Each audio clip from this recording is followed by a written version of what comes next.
let's put this thing back together. Okay, we have got everything. Now we really didn't do anything with this motor, and so I better show you a trick. What we need to do is take the motor out carefully without wrecking anything, and we're going to use, let's try this one. That's probably the right one. What we want to do is we're going to take the motor out so that we can clean the contact on the bottom. Now, as you know, Athearn motors, when they're in this, they come from the factory out of the box like this. Ooh, that's tight. That is tight. Let's find the correct bunch for this.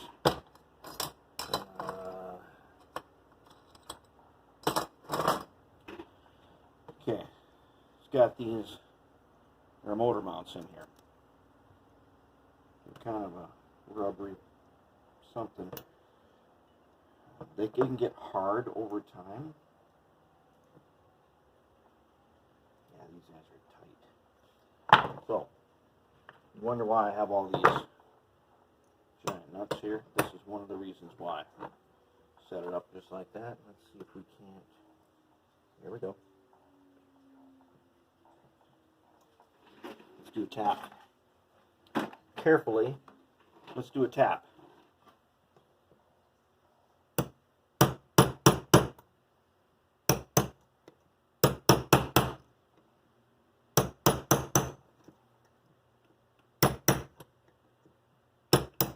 There we go.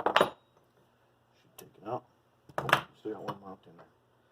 Let's get this mount out. Out wrecking it. You do not want to wreck this thing. Alright, it's out. What we want to do, on the bottom of the motor here, see these two little tabs? That's how it gets electricity from the frame. Now when you go to make this DCC, you isolate this. Some people cut them off. I just take my little ball peen hammer, I pound them down. I solder a lead right here that goes up to a little PC board that I make. And then we put a piece of electrical tape right in here so that the motor does not make contact with the frame. That's for isolating it. But we're not doing that today. We're restoring this to the way it came when it was new in the box. First thing I'm going to do, I'm going to clean this right here. Okay, let's clean it. In the middle here is where we make contact. So I'm going to get that nice and shiny.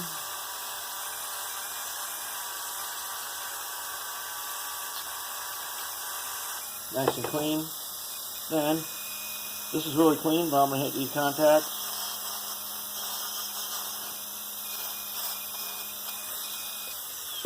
And then guess what I'm going to do after that?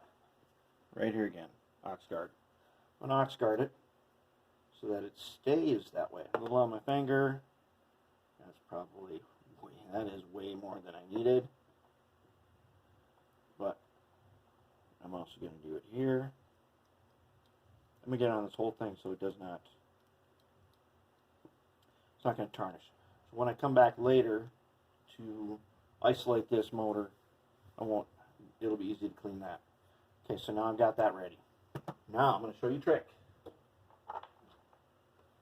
Okay, these motor mounts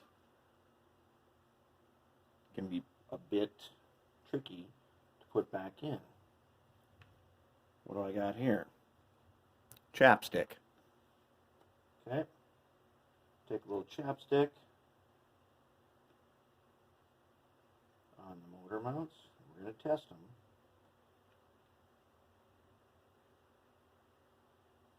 Now the thing is, when you do chapstick, so it can make them really slippery. Set her up here.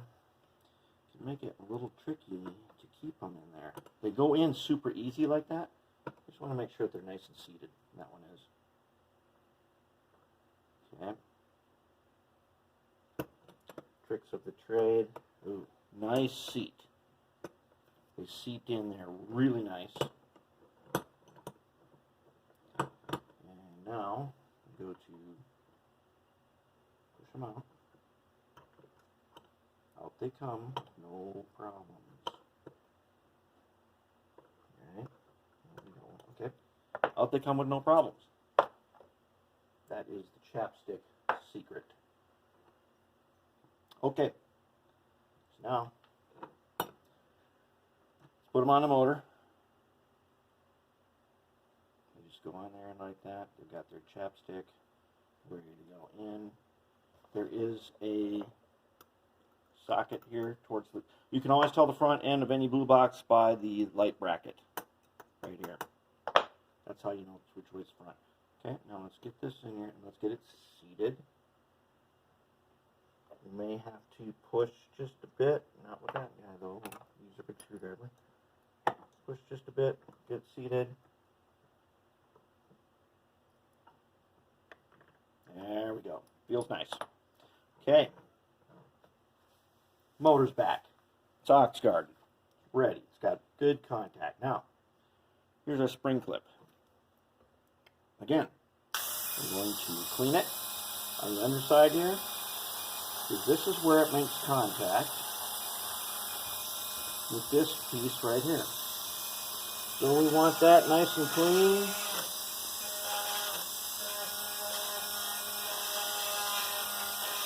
Free from oxidation. Remember, this thing is at least, if it's the newest one, it's from like the 90s. Okay, there's my spring clip. Once again, take a little dab of Oxguard. That's way too much. You didn't need that much. You need close to that much. I'm going to rub it on here. And guess where else?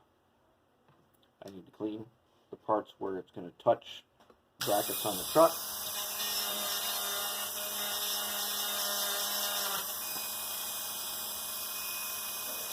These things have a tendency to rust, so feel free to coat the entire thing in Oxguard if you're going to use it.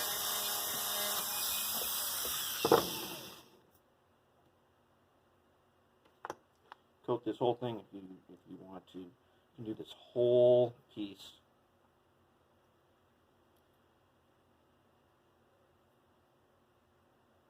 Top and bottom. Now, guess what? It's not going to rust. So now what we need to do is first wipe our hands on our pants. That's what pants are for. Now I'm going to carefully polish this guy without wrecking anything. Copper.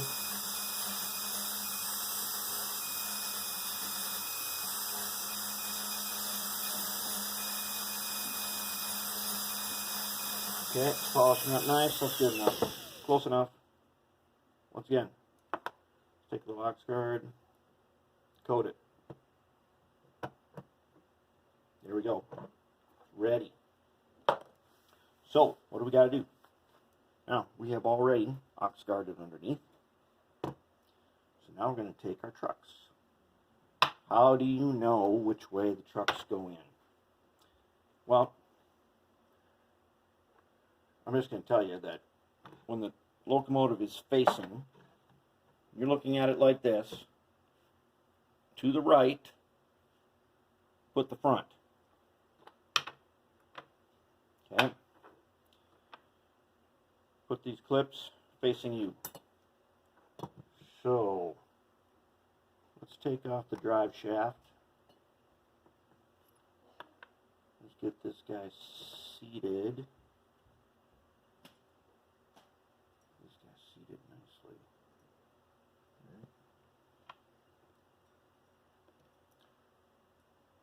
No, let's do this the right way.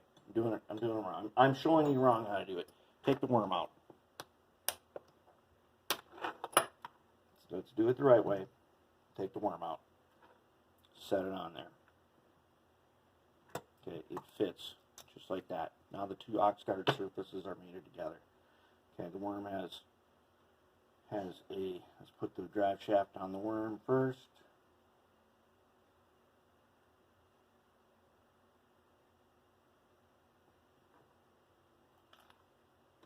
Okay, the drive shaft has a little ridge on it that you carefully feed into the socket, into the coupling, put the worm in. Now I've already got my grease on the worm. I put a little bit of marble, remember, a pinhead's worth, onto the bushings of the worm, and then I put the cover on. That's one. Okay, so let's do it the right way. Let's take the worm out, and let's seat it. Now we may not know, and I have definitely seen many times over, where the thing runs backwards. Because somebody may have flipped the motor over. There are many ways to get it to go backwards. Okay, drive shaft in.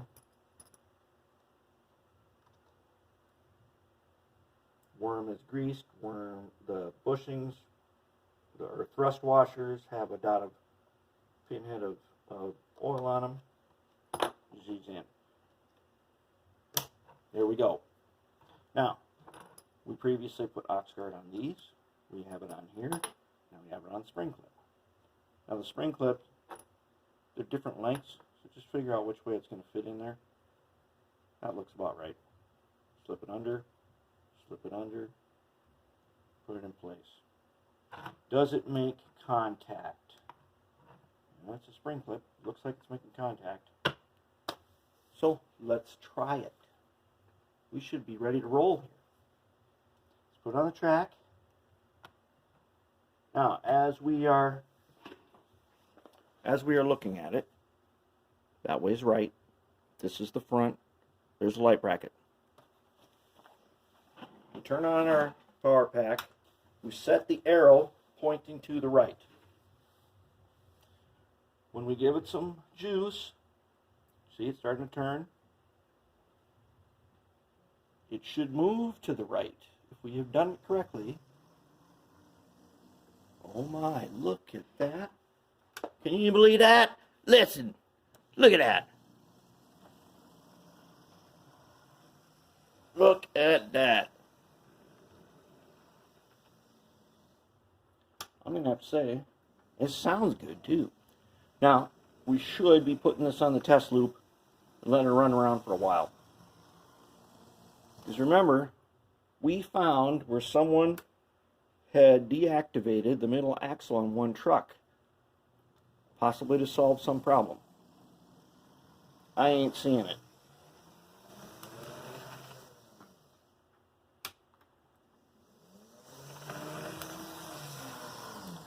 And let's put the shell on and see what it sounds like. Now I can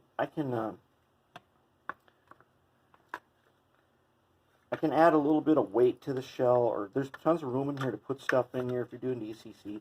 There's plenty of room for sound and things.